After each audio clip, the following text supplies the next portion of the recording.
जिससे वह अधिक चाहता है। आमीन। यहाँ प्रभु का वचन ऐसे अपने दास के द्वारा, नबी के द्वारा बता रहा है, क्योंकि यहोवा जिससे प्रेम करता है उसको डांटता है, जैसे कि बाप उस बेटे को डांटता है जिससे अधिक प्रेम रखता है, यानी जिसे ज्यादा चाहता है, जिससे ज्यादा लगाव रहता है। जो पुत्र अपने माता पिता की बातों को मानता है, वो पुत्र अपने पिता के क्या होता है, प्रिय होता है। पिता उससे ज्यादा प्यार करता है। जो भी बच्चे हो जो कहना मानते हैं, माता पिता उससे ज्यादा प्यार करते हैं। आगे पढ़ेंगे, क्योंकि यहोवा जिससे प्रेम रखता है उसको डांटता है, 12 में कह रहा है। और 13 में पढ़ेंगे, क्यों ही धन्य है वह मनुष्य जो बुद्धि पाए और वह मनुष्य जो समझ प्राप्त करे। आमीन। धन्य है वो व्यक्ति, वो पुरुष, वो भाई बहन जो, यहाँ प्रभु का वचन क्या कह रहा है, धन्य है वह मनुष्य जो बुद्धि पाए, जो मनुष्य समझ प्राप्त करे।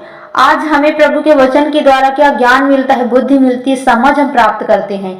तो हम लोग क्या हैं, धन्य हैं, क्योंकि बुद्धि से, यानी बुद्धि की प्रीति चांदी के प्रति, यानी बुद्धि की प्राप्ति चांदी के प्राप्ति से बड़ी है, और उसका भला यानी उसका लाभ क्या है, चोखे सोने से भी क्या है, चोखे सोने से भी अधिक उत्तम लाभ है। क्योंकि मेरे प्रिय भाई बहनों, सोना चांदी ये तो सब पैसे से मिल जाता है, पर जो बुद्धि है, जो ज्ञान है, ये पैसा देने से भी हमें नहीं मिलती है।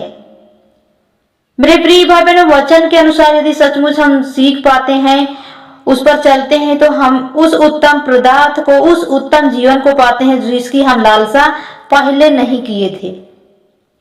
15 पढ़ेंगे, वह गूंगे से अधिक अनमोल है, यानी मूंगे से अधिक अनमोल है, और जितनी वस्तुओं की लालसा करता है उनमें से कोई भी उसके तुल्य नहीं ठहरेगी। आमीन। यानी वह मूंगे से अधिक उत्तम है। जैसे एक डायमंड होता है, एक हीरा होता है जिसकी कीमत बहुत होती है।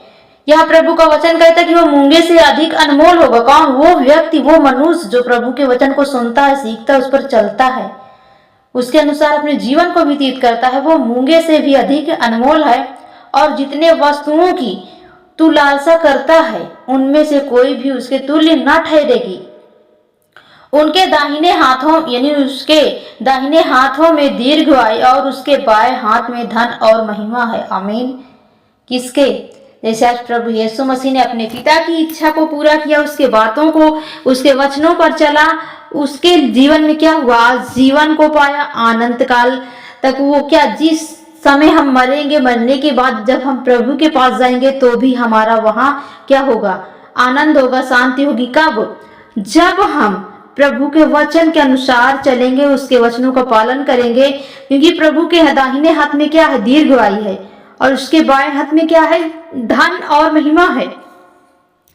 17 वचन पढ़ेंगे, उसके मार्ग आनंददायक हैं। किसके?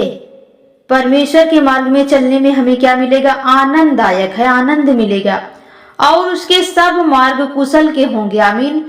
यानी हमारे सारे मार्ग कुशल में होंगे। क्यों? क्योंकि हम प्रभु के वचन के अनुसार चल रहे हैं, उसके वचनों को पालन कर रहे हैं, उसके आज्ञाओं का उल्लंघन नहीं कर रहे हैं, बुराई की ओर नहीं जा रहे हैं, पाप की ओर नहीं जा रहे हैं, हमारे मन में कोई ईर्ष्या, कोई डाह, कोई घृणा, कुछ भी अपराध नहीं है। तो हम क्या हैं, हम आनंद से जिएंगे, हम आनंद को ग्रहण करेंगे, हमारा मार्ग शांति का होगा, प्रेम का होगा, कुशल का होगा। 18 पढ़ेंगे, जो बुद्धि को ग्रहण कर लेता है उनके लिए वह जीवन का वृक्ष बनती है, यानी बनाते हैं, और जो उसके यानी जो उसको पकड़े रहते हैं वह धन्य है। आमीन। जो बुद्धि को ग्रहण करता है, जितने भी भाई बहन लोग प्रभु के वचन को ग्रहण करते हैं, सुनते हैं, समझते हैं, उनका पालन करते हैं, तो वो क्या करते हैं, वो जीवन के उस वृक्ष को पाते हैं, जीवन को पाते हैं, उस समझ को पाते हैं, उस सामर्थ्य को पाते हैं जिसको पकड़े रहते हैं, पकड़ कर चलते हैं, वो धन्य व्यक्ति हैं। यहोवा ने पृथ्वी की नींव बुद्धि से डाली और स्वर्ग के, यानी स्वर्ग को समझ ही के द्वारा स्थिर किया। आमीन। किसने पृथ्वी को बनाया? यहोवा परमेश्वर ने बनाया, पृथ्वी को बनाया, पृथ्वी की नींव डाली स्वर्ग के, यानी स्वर्ग के समान, स्वर्ग की समझ के द्वारा ही आज हम देखते हैं कि पृथ्वी स्थिर है, आकाश स्थिर है, 20 पढ़ेंगे, उसी के ज्ञान ही के द्वारा गहरे सागर फूट निकले और आकाश मंडल से ओस टपकती है। आमीन।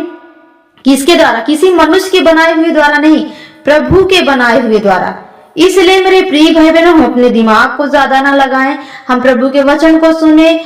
हमें कोई भी बात समझ में नहीं रही, हम परमेश्वर के वचन को सुने, क्योंकि वचन ही के द्वारा हमें रास्ता दिखाई देगा।